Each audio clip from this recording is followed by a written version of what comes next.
All right, let me see. Welcome to the GMAP Broadcast Network. Yours truly, Pastor Kevin on the GMAP Broadcast Network, GMAP1.com. Excited, and again, excited on tonight about what we are presenting to each and every one of you in every corner of the world. Let me check in with Mr. Griffin, make sure he can hear me okay. Mr. Griffin, can you hear me okay? Yes, I can. How are you this evening? Oh, my goodness. You didn't ask me that question now, did you? You know, man, I am all, you know what? If you can't tell, I must be slipping, is how I always like to respond. Praise God for, man, you look good, man. You look good. Thank you, sir. Well, you know what? I'm not going to prolong the hour on tonight. I want you to simply take time out to introduce yourself to the people in every corner of the world. And again, let me do this. Welcome to the GMAP Broadcast Network Global Media Ministry family, okay?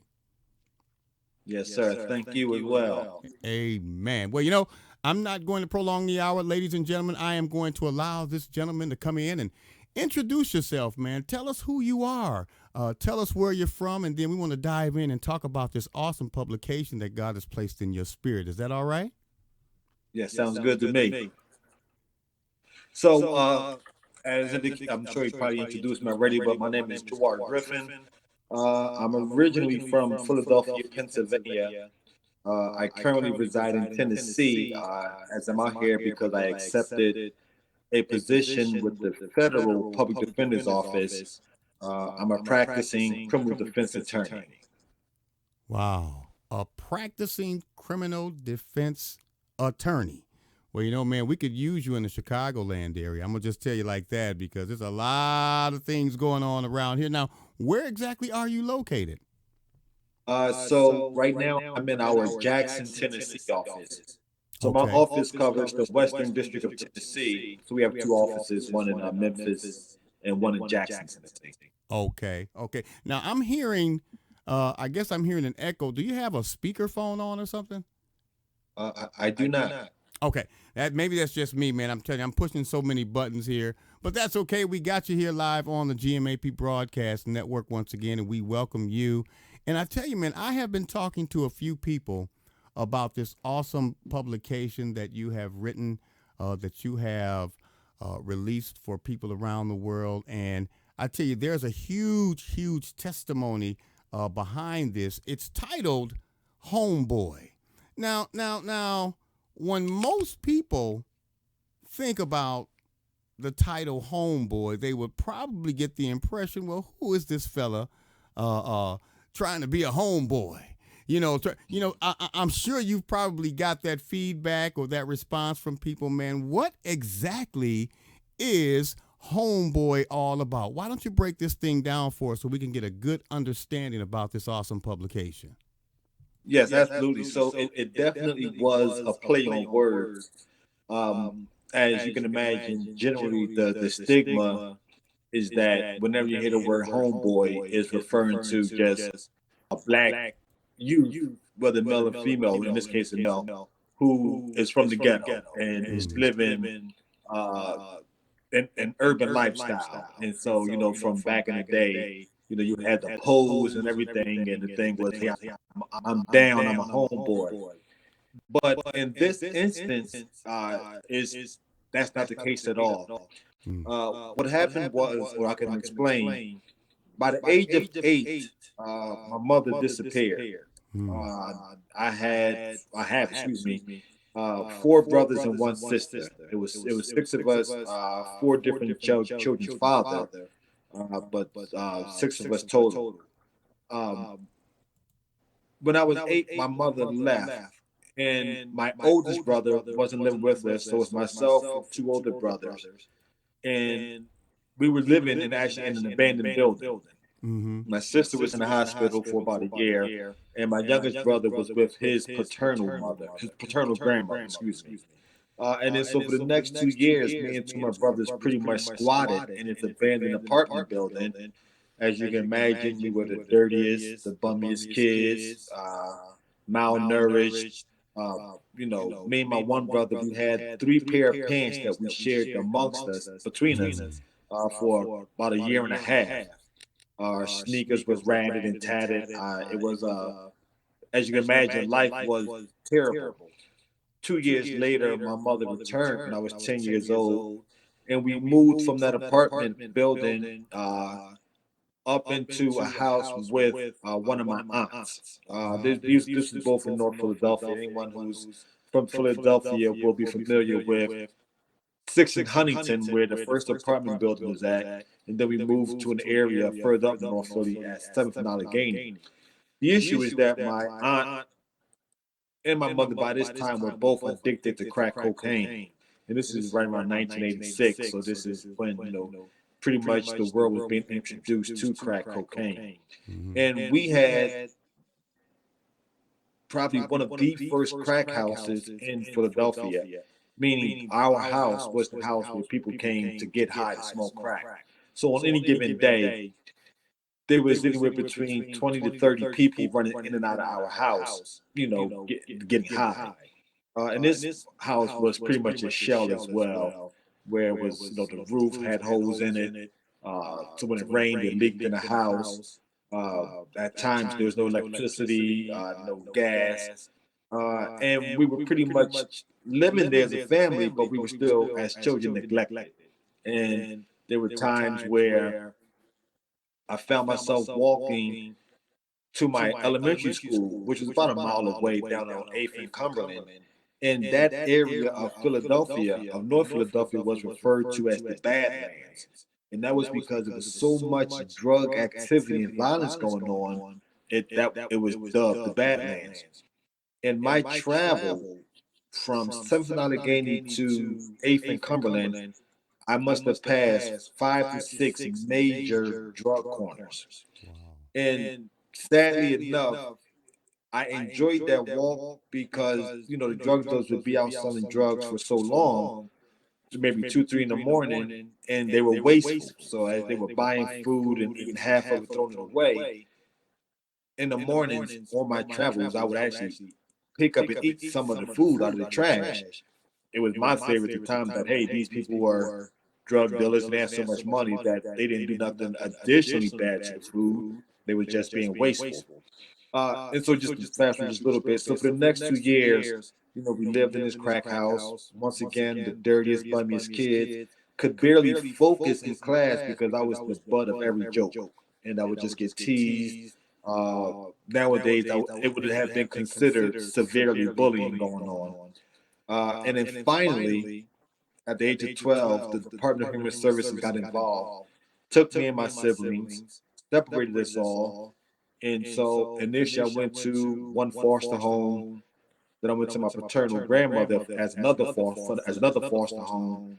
And that situation deteriorated quickly where it just wasn't a good environment for me. And I remember calling my social worker, telling her that I couldn't stay with my grandmother no more because the situation was so poor and bad. And ultimately, she grabbed me. She had to come and get me, rather, and they put me in a group home. I was in my first group home for 30 days. Subsequently, I went to a second group home. I was there for 90 days.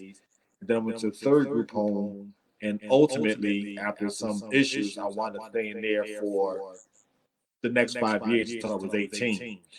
And so what happened was, long story short, is that we used to get teased by the kids in the school. They used to call us the homeboys because the last group home I was in was called Northern Homes for Children. And so when me and a couple of the kids would go to the local area schools, the kids knew we were in the group home, and they would say, "Look at the homeboys, look at the homeboys." And actually, that's the reason for the title, is more so giving an ode to my life being raised in group homes, i.e., homeboy. Wow. Man, oh man, oh man. You know what?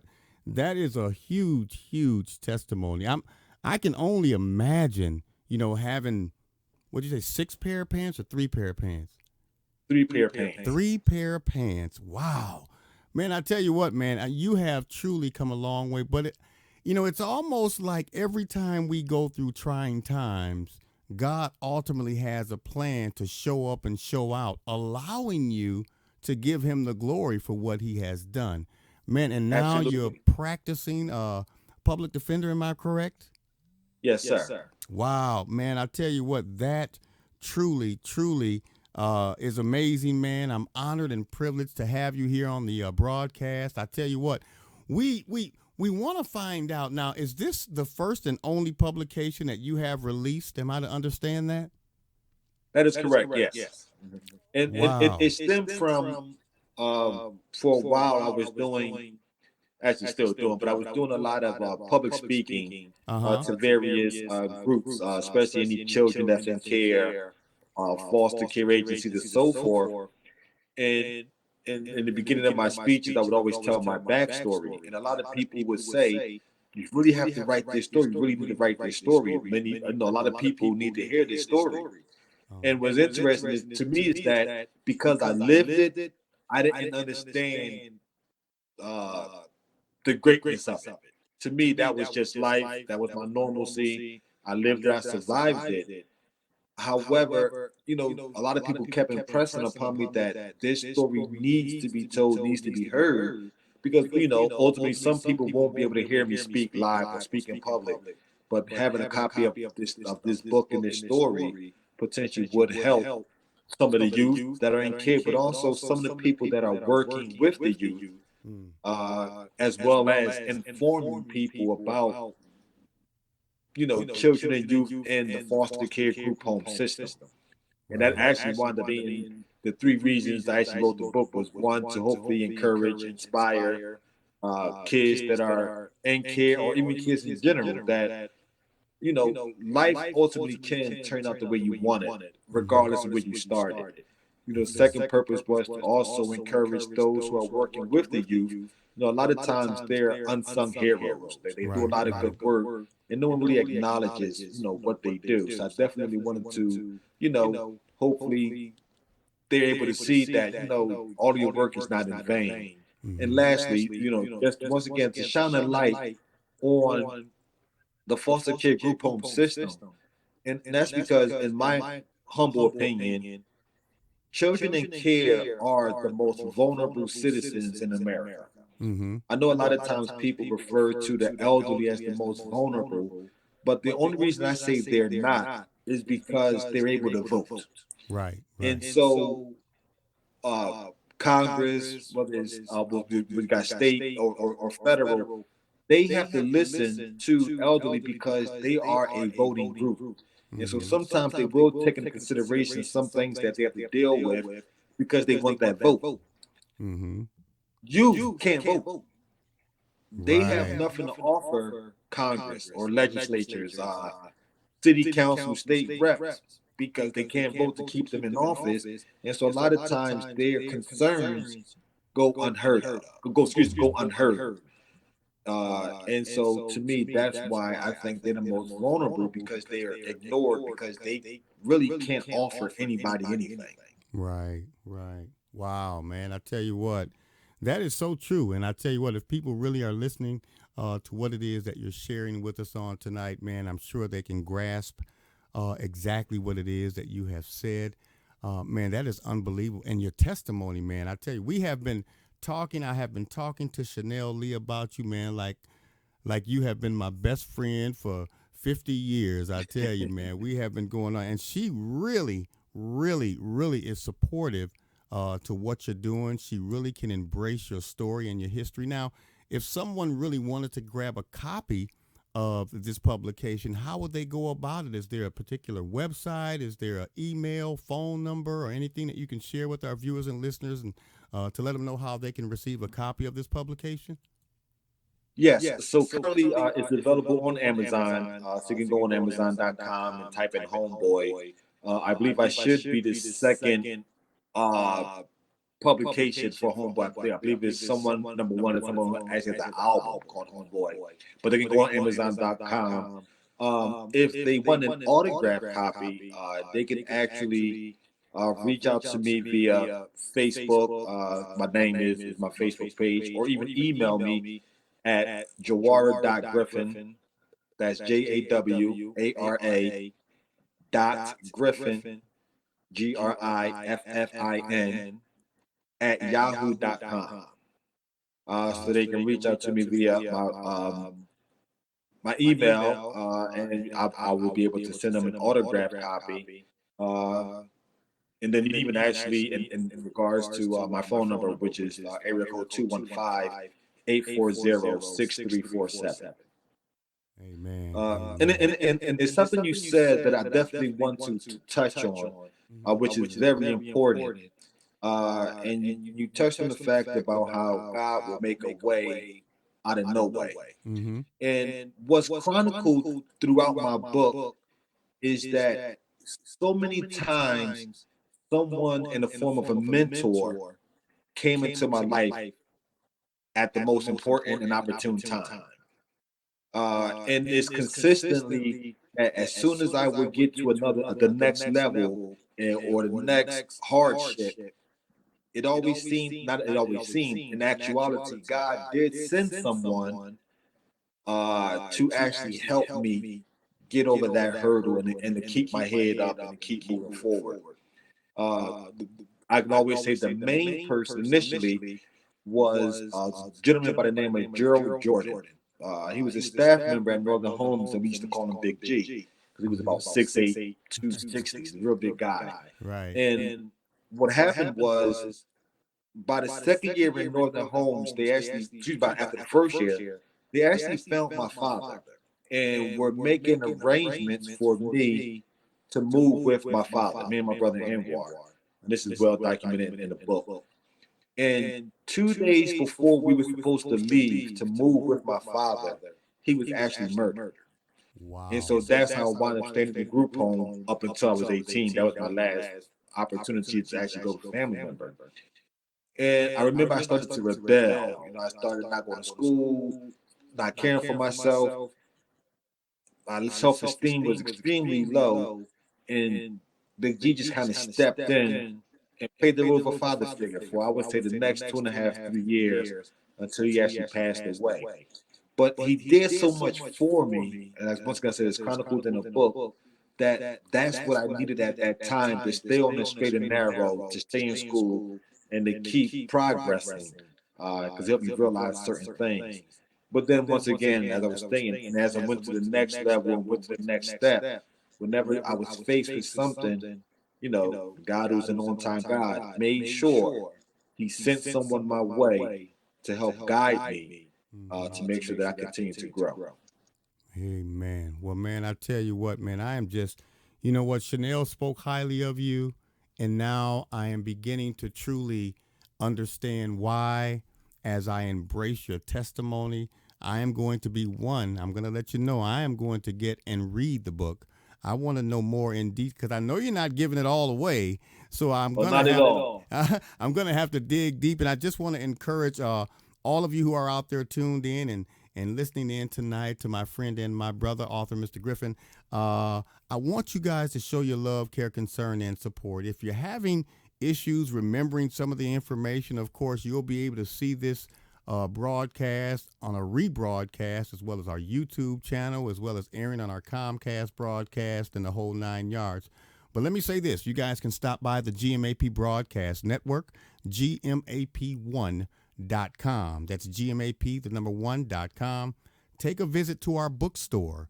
Take a visit to our bookstore, and what you will see is a copy of this awesome publication posted in our bookstore. You can simply click on it, and it'll take you directly to the location where you can purchase the book. So I want to encourage each and every one of you that are out there here listening in today on the GMAP broadcast to this awesome man of God, to this awesome young man who is doing great things through his testimony, author Mr. You know what? I always have trouble saying your first name. That's why I always call you Jay Griffin. But tell me your first name so I can try to get used to it. It's Jawar. Jawar. Am I saying that right? Sir. Jawar. Now, you know what, man? If I mess it up, man, don't be mad at me because I am going to try my best. Okay, so Yes, I sir. appreciate you, man, and I'm going to continue to share this information with people around the world. I'm going to continue to allow our viewers and listeners to show their support for you. And, of course, if they need a good public defender, we want to put that out there also, a great man of God practicing, looking out for the people, and you can't ask for anything better than that. If you had an opportunity I'm going to give you a scenario here before I let you go. I'm going to Yes, put sir. together what I call my megatorium. My megatorium is, I don't know, T.D. Jakes' Potter's House and Joel Osteen's auditorium put together. There's 10,000 seats in my megatorium. Every seat is occupied by a young man. I had the honor and the privilege of introducing Author J. Griffin to the podium. Mr. Griffin, what would you say to them? And I'm anticipating this a certain type of youth, but actually to all youth, I would tell them that, you know, their success is imminent. I would make sure that they understand that they are in fact winners, and I would also try to give them three quick tips to secure their success. And the first thing I would tell them is to continue to persevere. And especially any youth that's from the inner city, or especially that's in care, they need to understand that they are actually currently persevering. They're doing it now because, when for instance, when we look at Chicago, Philadelphia, St. Louis, I mean, it's like a war zone. And the mere fact that these kids are surviving, they're still going to school and so forth, they're actually already persevering through their circumstances. Some of these kids have no control over the fact that they have to reside in these neighborhoods, and especially any child that's in care. If you're in care, then it's wholly not your fault, because 9 to 10 it was the result of some type of neglect or even abuse. So I would help them identify that they are persevering and tell them to continue to persevere. The next thing I would tell them, which is probably the hardest thing, is to remain positive. They may be facing some the craziest situations, imaginable. But they just know that it doesn't last forever. I don't think whether the Bible says, weeping may endure through a night, but joy comes in the morning. I mean, it's important to note that they're not talking about our overnight, which is, maybe 8 hours. That night may last an extremely long time, but ultimately there's going to be sun, and that's going to be joyful. And so, and it's like a teacher told me, who was joking with me, and I always smiled. And he reminded me, well, he told me at that time, that's keep smiling, Jawar. Never stop smiling. That in and of itself will open doors for you. And so I would encourage the kids to, remain positive. It's easy for us to say now, don't focus on the trees, but try to see through the forest.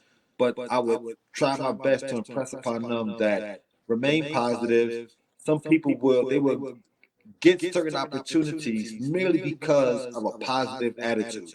Mm-hmm. People will have to identify the hell that they're going through, but to see them going through it with a smile or with a positive attitude, Mm-hmm. people will want to work with you, will want to help you, will want to do something to be a part of your success story. And Right. the last thing I would tell them is to plan for your success. Don't hope it. Don't think it's going to come by luck. No, plan for it. And I always tell people, plan big. Don't plan small. Identify what you want. Do your research. What does it take to be able to do it? And start doing that. I tell people a lot of times, especially kids that's in care, I always remind them that their DNA does not determine their destiny. That's right. Just because their parents didn't put them in the best position or may not be doing the right thing, that doesn't mean that they're not going to be able to do the right thing and be great in life. And so a lot of times, and for a while, I had that issue where I thought because my father was an alcoholic and my mother was a crack addict, that this is the stock I come from. So therefore, what can be expected of me? But I would want to impress upon the youth that, trust me, that doesn't do it. Just because your parents did a certain thing doesn't mean that you have to. That's And right. lastly, in planning big, I always say shoot for the moon. Indeed. Because if you miss, you're high enough that you'll land on a cloud, but you would still be amongst the stars. My goodness. I'm going to use that one, man. So I hope you didn't trademark that. I'm going to use that, man. I appreciate you so much, man. I really, I'm excited about what God is doing, how he's moving. I'm excited that you have given me an opportunity to help present your book and yourself to people in every corner of the world. I'm looking for some tremendous things to happen behind our rapport and relationship and this divine connection that God has allowed to take place. I thank you so much, man, for your time tonight. I'm looking forward to some awesome things in the very near future. And I tell you what, man, continue to share your testimony and share your story. You are blessing people like you would not imagine. Hey, we love you here at GMAP, man. Make sure you stop by and check out what we did for you over there, okay? I sure will. And actually, can I say one last thing? 60 seconds, if I may. Absolutely. And I just want to, if I can just talk to, I guess, any of your viewers that work with youth, that work with foster care. It's my goal to speak to as many youth or care providers as possible. And sometimes I know these agencies are extremely small and may not have the largest budget. But I would ask you that if you are interested, please reach out to me. I'm sure there's something we can work out that will allow me to come and speak to your kids and speak to the care providers that, of course, won't break the bank. And, and if I have to even put into it myself to get there, it's just very important to me that I reach as many youth as possible, as well as any providers. Amen. Well, you know what, man? We're going to continue to share that information as well. We want you to speak to our youth. We want you to speak to the youth to inspire, motivate, and encourage them to get on track, to stay on track, to try their very best, to maintain a passion to reach their destiny. Man, we love you for that, man. We're going to do everything we can to continue to show our support for you. You continue to share your story, your testimony, and your book. Until next time, man, you be blessed, okay? You as well. Thank you again. God bless everyone. God bless you again, my friend and my brother. Don't get mad at me, man. Mr. Author, Mr. J. Griffin here on the GMAP Broadcast Network. Until next time, peace. God bless you. Take care. Take it easy. If it's good to you, take it twice. Remember this, if you do not remember anything else in life, keep God first in your life. You cannot and will not ever go wrong. God loves you, and so do I. Coming up next, my friend and my brother, Larry Waltower, with Suffering in Silence. So keep it locked right here on the GMAP Broadcast Network, GMAP1.com. Author Mr. J. Griffin, you be blessed, man. I'll talk to you soon, okay? You as well. Thank you again. All right.